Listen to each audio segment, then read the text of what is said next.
Kekurangan gizi atau gizi kurang merupakan gangguan kesehatan yang terjadi ketika tubuh tidak mendapat asupan nutrisi yang cukup. Anak balita merupakan kelompok umur yang paling sering mengalami gizi kurang.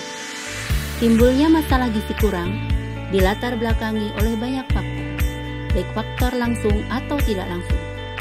Pos gizi menjadi salah satu upaya penanganan gizi kurang yang ada di Kelurahan Banjararom.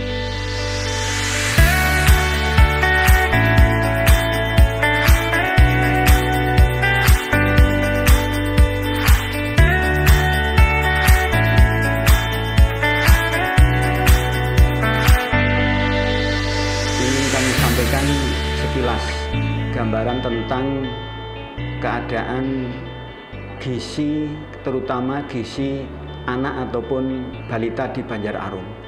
Peningkatan gizi anak ataupun balita ini dimulai di kegiatan-kegiatan posyandu yang dilaksanakan setiap sebulan rutin sekali di masing-masing pedukuhan, yang mana Banjararom ini terdiri atas 26 pedukuhan, sehingga setiap satu bulan itu mengadakan ataupun pertemuan posyandu di masing-masing pedukuhan.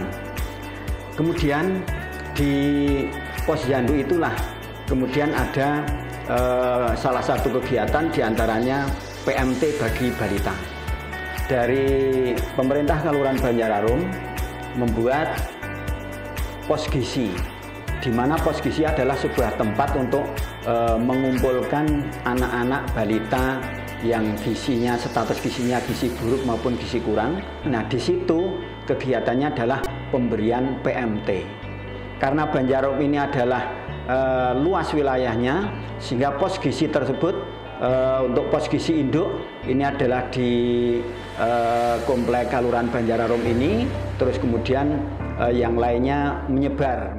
Untuk melancarkan kegiatan tersebut, komitmen pemerintah Kelurahan Banjararom menganggarkan di anggaran belanja kelurahan setiap tahunnya. Sehingga dengan kegiatan-kegiatan termasuk kami yang sampaikan di depan tadi, mempunyai harapan pemerintah Kelurahan Banjararom ini, keluarga khususnya, ini punya pengetahuan bagaimana untuk merawat anak sejak dini, menyiapkan generasi sejak dini.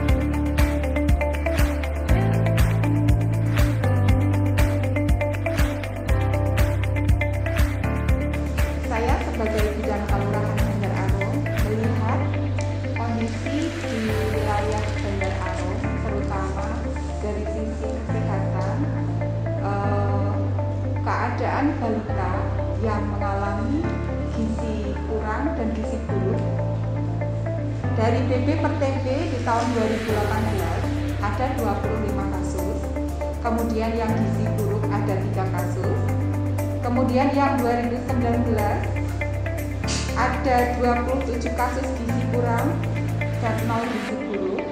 Kemudian untuk 2020, 21 gizi kurang dan 2 gizi buruk.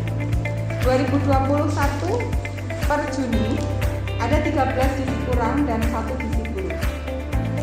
Sedangkan untuk berat badan per umur di tahun 2018 ada total 562 balita yang mengalami berat badan kurang itu ada 56, dan 2019 dari total 562 balita yang mengalami masalah berat badan kurang ada 73, dan 2020 dari total 518 balita yang mengalami berat badan kurang ada 56.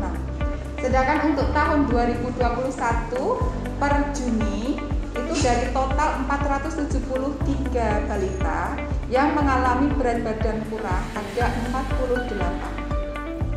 Yang menjadi faktor penyebab balita mengalami gizi kurang yaitu ada faktor dari dalam dan faktor dari luar. Kalau faktor dari dalam itu masalah dari dalam kandungan.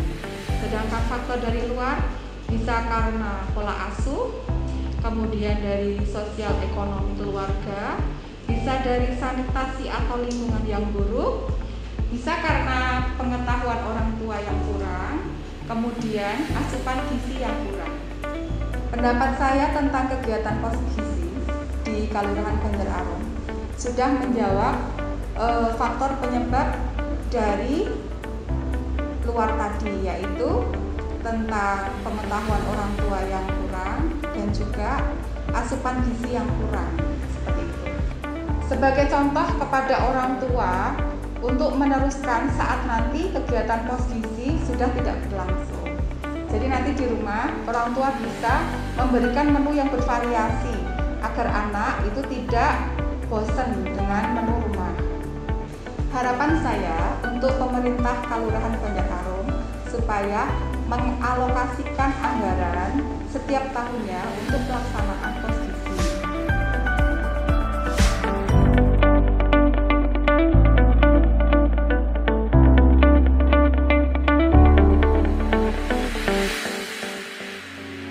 Sebelum melakukan pos gizi, biasanya kami melakukan rapat yang dihadiri oleh bidan desa dan juga dari puskesmas untuk menentukan menu yang bervariasi yang sesuai untuk anak-anak yang gizi buruk, juga nanti untuk menyajikan makanan agar makanannya bervariasi dan juga menarik minat anak-anak untuk memakannya.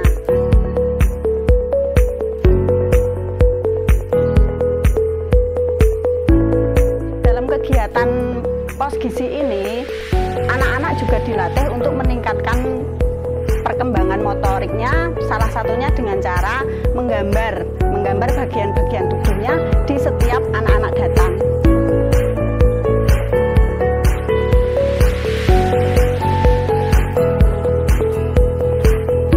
Tantangan dari pos gizi ini salah satunya adalah waktu, karena setiap ibu balita mempunyai kegiatan masing-masing, jadi untuk menyatukan ibu balita dalam satu tempat itu membutuhkan waktu.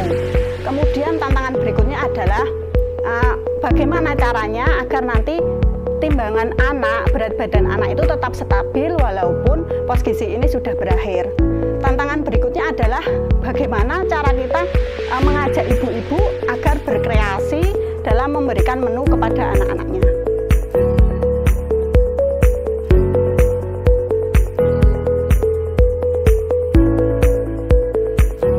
Ini sudah bagus karena menyediakan tempat untuk anak-anak makan bersama, karena dengan makan bersama anak-anak jadi nafsu makannya jadi ada. Setelah mengikuti pos gizi, berat badan anak saya jadi naik karena ketika banyak teman-temannya nafsu makannya jadi ada dan bertambah nafsu makannya. Sebagai ibu, saya juga jadi tahu variasi makanan yang diolah untuk anak saya supaya dia mau makan.